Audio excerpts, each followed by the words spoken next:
I'm excited to have with me very special guests, Mike Mahony, Cromack and Kemp Edwards, and they are here to talk about their mask, which is Dropgard Mask, and they're here to tell about their story, and how it all began. Welcome. Thanks. Thanks for having us. So the company is Dropgard Athletica. Yes. So tell us your story, which I think is amazing because I've been on your website, how it all began. Mike and Will, why don't you guys start us off? Yeah, here? I think it was Mike and Will connection that brought the tribe together, and we found some experts. And believe it or not, one of them was Kemp. I'll go first, but basically, Mike and I go back far too many years at this point to be public about. But his brother was my best man. We've been hanging out for years, playing sports and the like. And as a pandemic hit us all, we were circling in different circles, ultimately looking for the same results. But I coach every night in soccer, and a bunch of friends of mine, we were desperate to find something that could keep our kids, both our own kids and the kids we coach, on the field, and playing soccer and getting the benefit of physical exercise.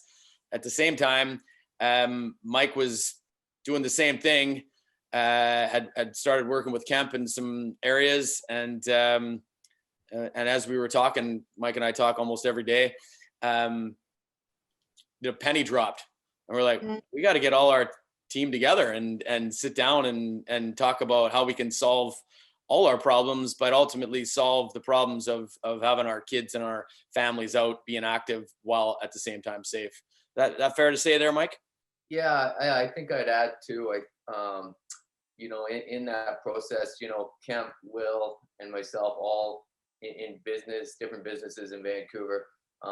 Generally all of them supporting sports and physical health and community, and being involved, whether it's the BMO Van Marathon or some incredible stuff Kemp's done with ethical profiling, and Will, Guinness Book of World Record holder for fastest bike rides across Canada. Wow. Our worlds are all in the same place and doing different entrepreneurial sort of business things in Vancouver. And so naturally, when this happened, and Bonnie Henry was the one who called us out and said, listen, we need innovation and we need solutions. So, to everybody, get to it. And so we did. Will and I sat down and connected with Kemp and our two other partners, Colin and Brendan. And that was sort of the birthplace of an athletic sport mask that you could breathe, would be comfortable.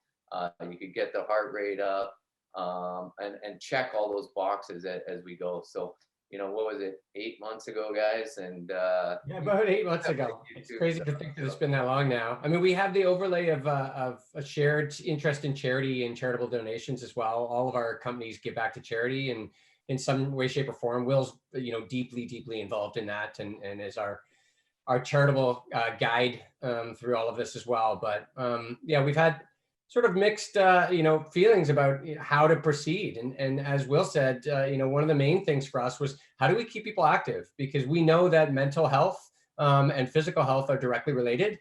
And when you're not able to go and get, healthy physically, when you're unable to do so in a safe manner, then your mental health is quick to follow as well. As we've seen, there's been a lot of discussion around that. yeah.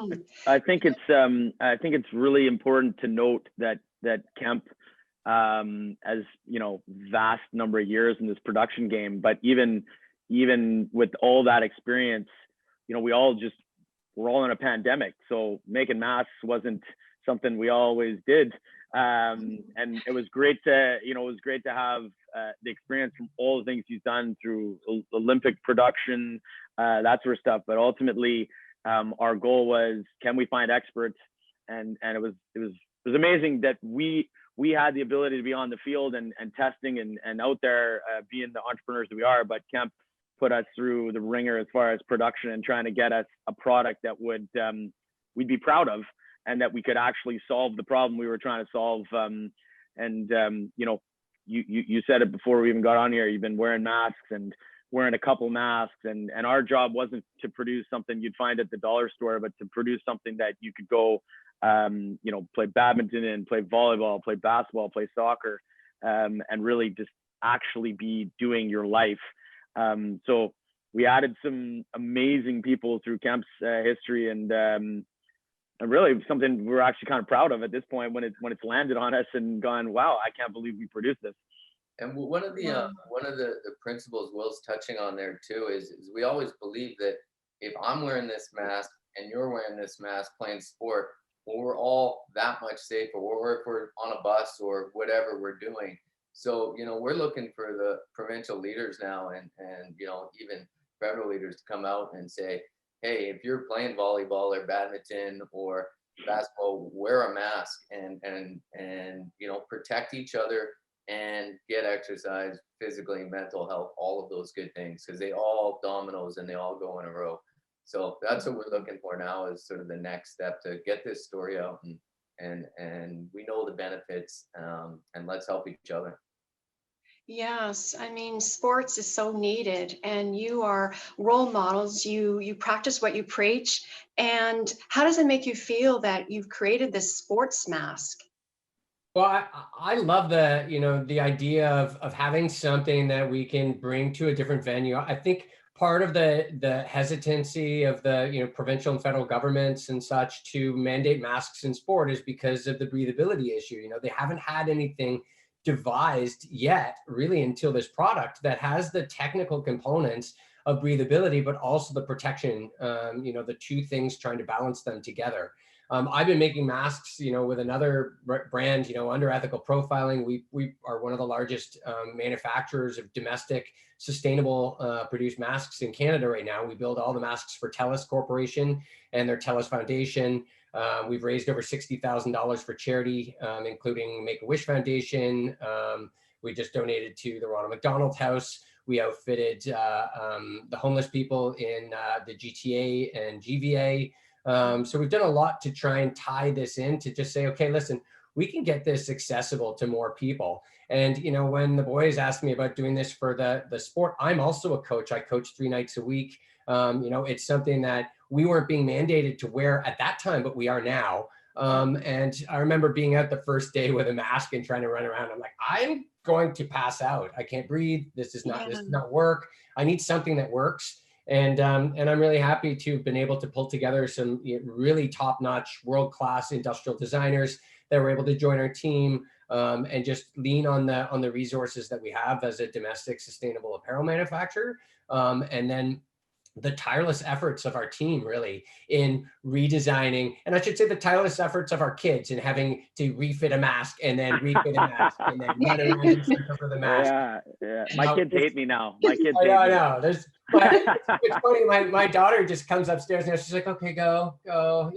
She knows what's coming. I was like, okay, we're just going to tweak this. I'm just going to straps, and then, okay, now go run around the block twice and then come back and tell me. And so there's been a lot of that. And then there's been a lot of, help from, university level professors and specialists, that are able to get a more scientific and definitive approach on how to test as well. So yeah, and in saying that, Kemp, it's a great segue, but really, like, our name, the name of the company, and trust us, we never intended to build a brand. We tended to build a product. We've come up with this Dropgard name, but the reality is it's built from protection from droplets. There's a big discussion that goes on, but ultimately we found ourselves, all of us, the 5 of us plus our design crew, inside the intranet, becoming slowly but surely aerosol and droplet experts. And we realized in sport, the job is, as people are approaching each other and whizzing past each other, the job is really to protect each other from a droplet expulsion, which is the big kind of stuff you might see if you have a cold night, as opposed to inhalation in a hospital of really, really tiny aerosols. So there is a distinction, and that's where this confusion comes in from 3 layers, 4 layers, 2 layers. And our job is to, in sport, be breathable, be sealed, really tight seal, comfortable so it stays on, and protect people from droplets. As we move forward, we've begun to create little inserts that we hope to introduce in the next 6 weeks or so, that will then turn those into even more protective, because we've already honed in the design around seals. You see those blue paper masks that everybody wears, and you wonder sometimes, how is it that we're really thinking that this is protecting people from anything more than a cough? Because the sides are open, the top's open, the bottom's open. It's kind of sitting in front of you. And then you see people on the bus and you think, there might be a stage here where you recognize we're not really protecting each other as well as we think, because there's no seal. And so we kind of think we have this shell, if you will, that might be a future design for even other professions and things like that. It's not that we intended that way, but droplet protection was our key idea. Can we keep the kids from essentially spitting it on each other, if you will, right? And that's kind of where it came from. And if it stays on, everything's protected, as opposed to down around your chin or open holes and whatnot. And you know what I mean? We developed it in such a way too that it has great potential for growth. I mean, we created a patentable product, which we do have a patent on. Just in terms of how it's divided between nose and mouth. One of our industrial designers on the team is a forest firefighter. So he wanted to look, in terms of like moving forward, how can I look at designing a product that will help in future fields well past this pandemic? What can we do to help people? Because he said that the basic mask, unless you're fully geared up, to walk through a fire type thing, the basic mask that even forest firefighters get, or volunteers for forest firefighters, is nowhere near sufficient. He's got significant, lung inhalation damage from his years doing that. And he said, I wish I had a product that now I can build myself, So in a quick summary of what Kemp was saying, one of the big breakthroughs in this process we're designing was separating the nose and the mouth chambers. And that created the breathability to allow you to get your heart rate up and exercise and still, be able to, feel, I guess, somewhat normal in an athletic or sporting or exertion world.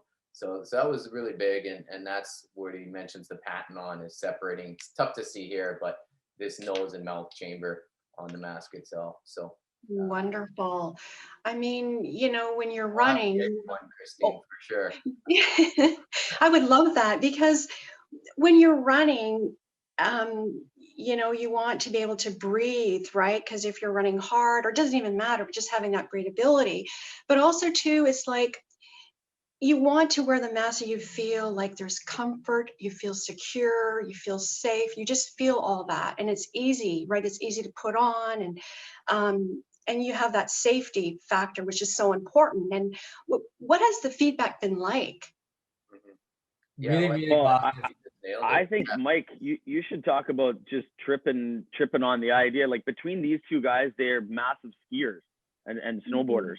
And here we have a Whistler type of environment that's completely open for whatever reason, and yet very limited protection, despite the fact that people are going up in gondolas. Mike and Kemp both started wearing their drop guards in a ski world, and we've tripped on another world that we think might, it wasn't planned in that way. But Mike, maybe tell them how you've been. Sure, yeah. I just met with one of the senior ski patrol. He stopped by my house here at 9:30 this morning. He was in town with his 175-pound Irish wolfhound. Didn't know if Fargus was coming, but nice to meet him too. But yeah, he's just taken up our first shipment to all the ski patrol guys.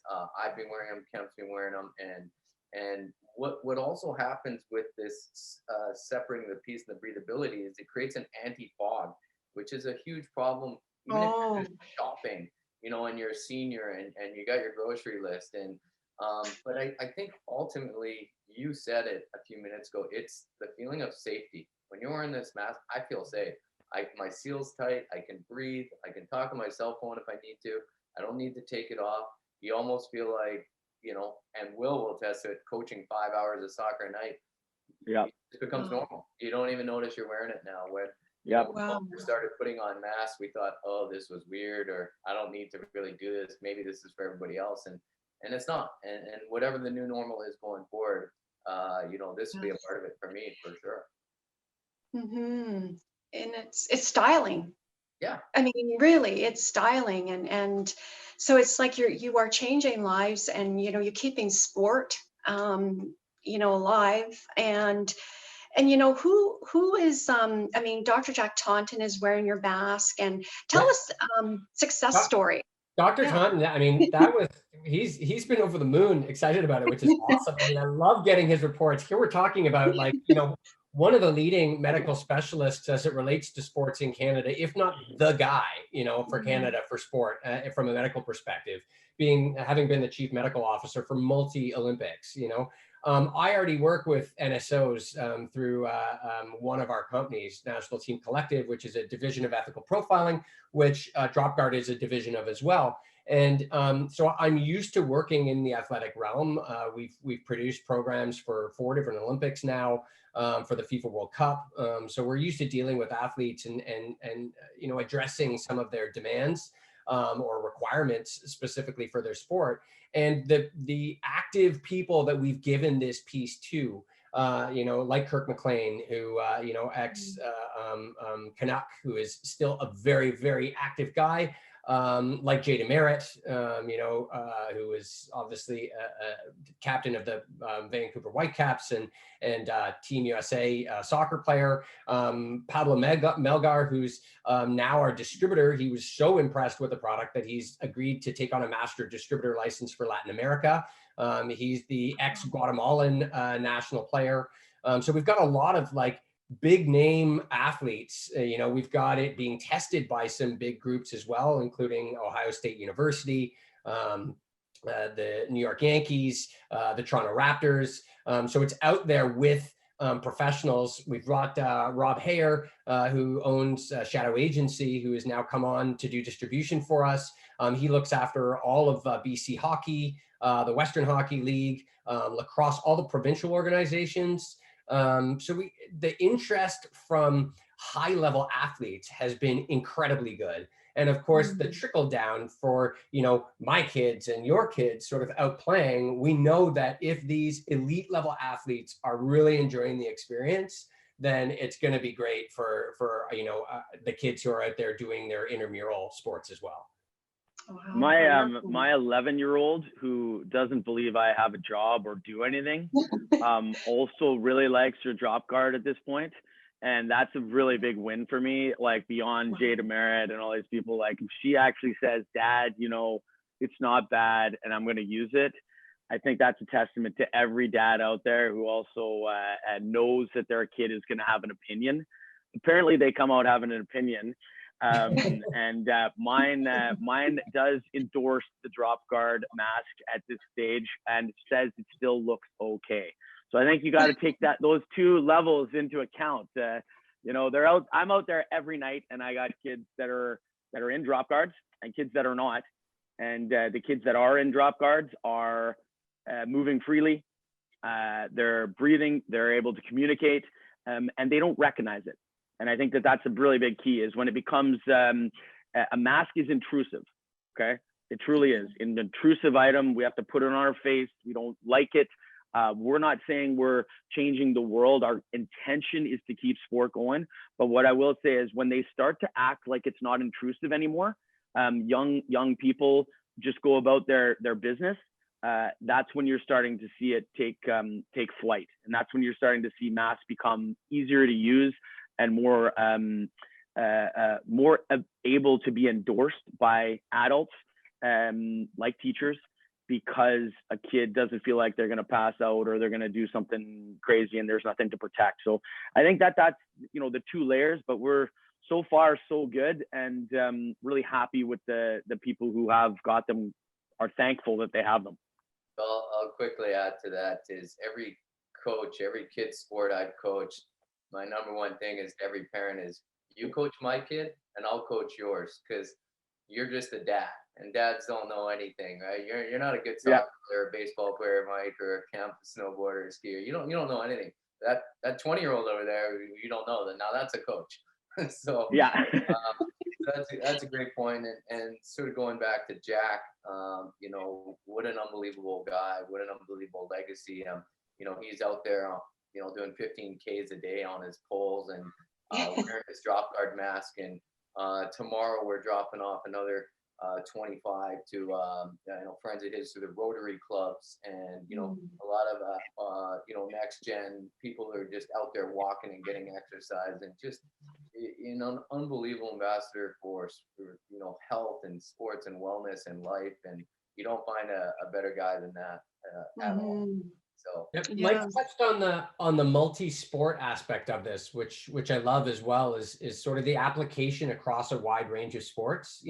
We have a strong connection to soccer, just through our partners and through what we do and the sports that our kids play, as well as to ski. But we didn't design it specifically with one sport in mind. And it's really great to see how well it works across sports. It's perfect for basketball. It's perfect for volleyball. It's perfect for lacrosse. It's comfortable under a helmet, which means you can wear it for baseball. You can wear it for hockey. You can wear it, for all of these other sports that we're looking at. And even seniors who are going on walks, my mom and dad are 80s, and they're like, well, we want to go for a walk, but we want to feel protected. And when we're passing people on the sidewalk, we don't, we're not up and down off the sidewalk like my wife and I are, where half the time we feel we're walking in the middle of the street to give people distance. My mom and dad are not going to do that. And they said, so we want to wear a mask, but you know what, I can't breathe in some of the other masks. They already are, especially this at-risk group, which already potentially have breathing issues, to add, a 3-layer woven mask. It's like, I can hardly breathe sitting on my couch. How am I supposed to go for my walk and wear that thing? Yeah. That's a great point Kemp makes. And I think, the UBC men's basketball team, they just took 50 masks from us as a great example of basketball. And the baseball, I think, is another perfect fit for this mask, especially wearing sunglasses and a cap. There's no obstruction at all. So I have to ask. I'd also. Oh, I have to ask. Any funny stories while you were creating the mask? Oh, there's some good ones. Oh boy. Yeah.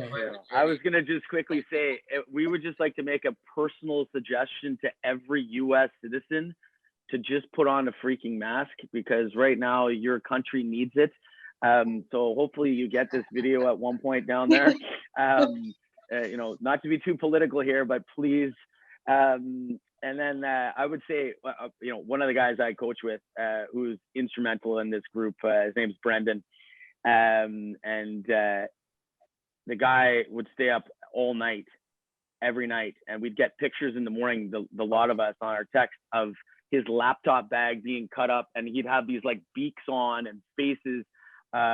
He was in his garage buying mannequins and poking holes in mannequins. And his neighbors are walking by while he's holding mannequins, going, what on earth is that guy doing in our neighborhood? Because he was doing fog testing to make sure that we were, properly sealed. He was, we call him the professor, and he was a classic throughout this whole thing.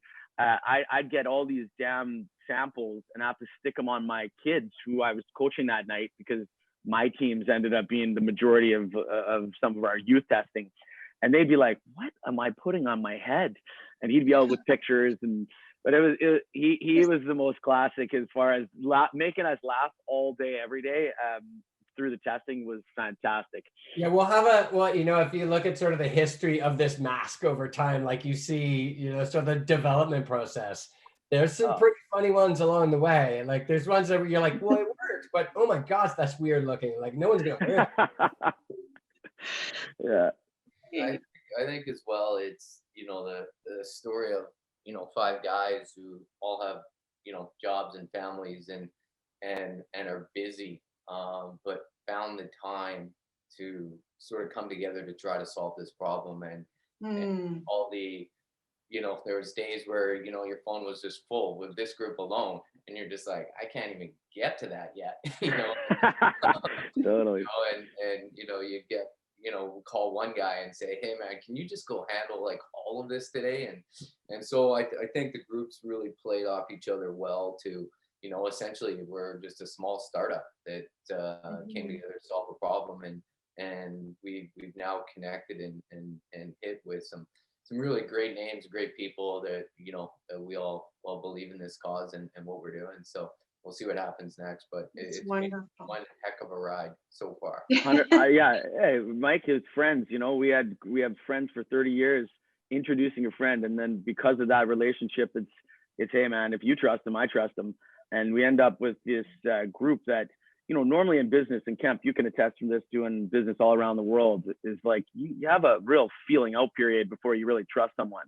But when guys are bringing their best buddies for, you know, since they were 8 and 10, you know, one of the designers that Kemp brought on board is literally a guy that he was best friends with when he was 8. And Mike and I go back to decades. I played with one of our other partners as a soccer player at university. So we just went like, I trust him, you got to trust him. And in the end, that created this really tight knit group that didn't have any business really being friends that quick. And we can all say we're buddies after this process. Oh, for sure. And we're very fortunate because in that group of friends, we had all the expertise that we needed to make this a reality. It's not like we were trying to fit a square peg in a round hole. Totally. It happens to be that one of my closest friends is, you know, amongst the top 5 designers in the world, certainly in Canada, you know, and he works on programs like this. And he brought in his counterpart who he said, this is the only other guy that I would want to bring in. And he's already working on improvements to the N95. So we're talking about masks a lot. And I was like, oh my God, you're in, come in. So, you know, a lot of people who are doing it, you know, really out of the goodness of their heart, because there's not a lot of money to be made on this piece. You know, this is really about just trying to get it to market. We're all taking a big risk, you know, in terms of our expenditure on marketing dollars, on the production, on all of these things. It's money out of pocket. We've all committed to giving back to charity. And, you know, at the end of the day, it might be an expense, but you know, if we're able to help sport and we make, you know, lifelong friends, it's a win for me. Wonderful. Is there anything else you'd like to add? I mean, for me, I would say I would love to see the government, you know, I'd like to make an appeal to government. They made an appeal to us to come out with something innovative that we thought could help. We've done it. You know, I'd like to, you know, lobby them to say, start looking at the resources that are available to you. Make that part of your consideration. And I'm not talking just about Dropgard. There are other potential things that in association with Dropgard or you know, in competition too, could allow us to get back to you know, a more meaningful level of sport and interplay between us. I think that we need to look at the resources that we have. We have to look at supporting domestic as opposed to just, you know, buying a ton of stuff from overseas, not knowing where it's coming from, which is an issue. You know, I think that we need to look at ways in which we can support each other to live healthier lives right now. Yeah, I mean, I would echo this sentiment. Is we built this for the 99%. Yeah, we have some world-class athletes supporting us from a physiological standpoint. Does it work? But we're literally talking about my 11-year-old needs to go to dance class, and she needs to go to Irish dancing, and she needs to go to play soccer for her mental health. I can't keep dropping her off at school where there's a no mask world, yet she's not allowed to play basketball, you know, twice a week because she needs that to be a healthy young person. And we have a solution. We know it's viable. And again, you know, an appeal to the US, you know, hey, you guys are shutting down universities. You're shutting down like the young people more than anybody. They're. I know when I was young, I would have broken the rules. So we have a solution for you. So you can go about your day in a principally normal environment and go play ultimate and go play basketball and go co-ed sports, but don't stop signing up for rock climbing classes and things like that. We can help. And there's lots out there, like Kemp says, that can help. But we need people to start taking a look at it rather than just shutting it down. Yeah, Mike, and Will raised good points. And we, our partner Brendan wrote an article to, I think it was the province, just about sort of soccer being the sacrificial lamb or sport, I should say, in general, being the sacrificial lamb of the pandemic. Is that, we'll just stop sport, even though we didn't really have any significant evidence to suggest that there was a high transmissions rates certainly in outdoor sport. We've basically got no evidence to support that, there's high transmission rates. We're allowed to go and eat in restaurants and bars, of which we're not wearing masks at all because we're eating. And my waiter's approaching me with a table with nothing over his nose or a 1-layer mask or whatever it happens to be. And I'm like, how is that safer than my kids running around outside? I don't understand. And now we're like, we can actually create something which will protect you far above and beyond the levels of what we're allowing in other venues right now. Let's get back to sport. Let's get back to being active again. We don't know how long this is going to go on for. It may be 6 or 8 months. Still, would not be surprised. So let's get that out. Let's get kids moving again. Let's get adults moving again. I know I'm missing my men's league soccer right now. I want to play. Yes. Yeah, well, and just don't kick it down. Don't kick the can down the road. We don't want to stop a physical situation now, so we have a massive mental health problem once there's an even further mental health problem, should I say, once coronavirus is quote unquote over. Like, we're kicking the can down the road. We can solve. We can get people moving now with some basic pieces, like a hard good, like a shin guard for your nose. Shin guard. Let's go. Yes. Yeah. Yes. To add on that, exactly that point. Like, let's go back pre-COVID. The lineup is already around the block in the public schools and the private schools with kids and mental health issues, and all the research is there.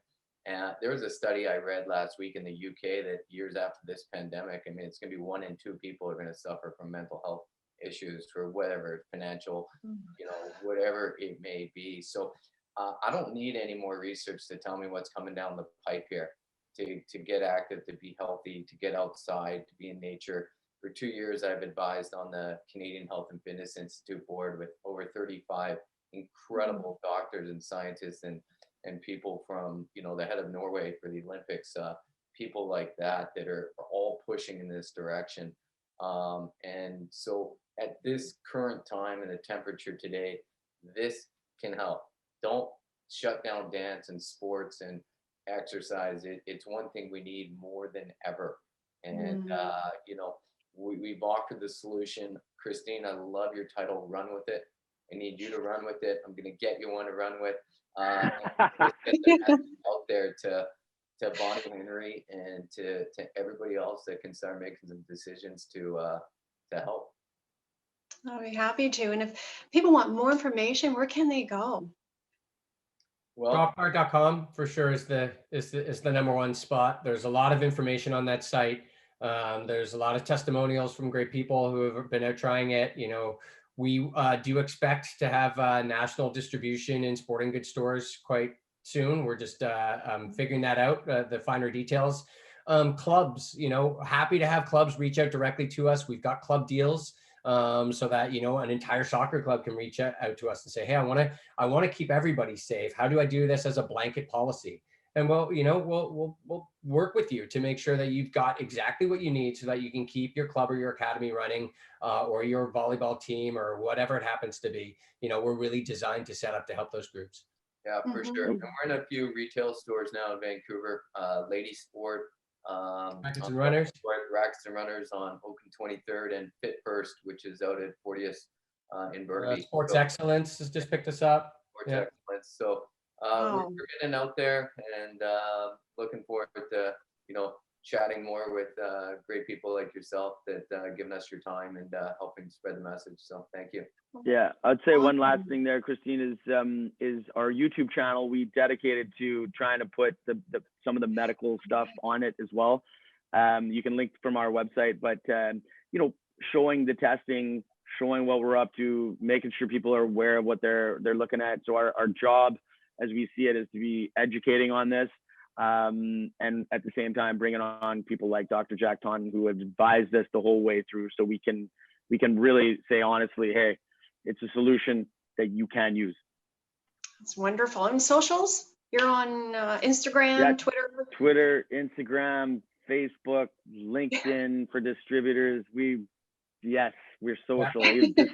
Despite hating it, we're on it. I should get my kids to do it for us. They seem to like it a lot more than I do. I'm gonna hire my son. Yeah, and I should also note that we're giving back to Charitable Impact, which is a program that Will's involved in, and you know what, giving back to charity right now is super important. And together as a group, one of the beauties of Charitable Impact is together we get to decide how that money is allocated, to go towards health and mental wellness and sports and all those, interconnectivity that we're trying to help. So I'm super, super proud of what we've been able to accomplish so far, and very thankful for the opportunity to speak with you today, Christine. Well, thank you very much. Yeah, it was a thank pleasure. you. Yeah, well, I'd like to have you come back, We love it. Okay, run with it. Okay. Yeah, exactly. Thank you so much. Oh, I love right it. now. Yeah, attaboy, Kemp. I like it. Bye, guys. It's styling and it's comfort. Thank you. Okay, bye for now. Bye. Bye-bye. Bye.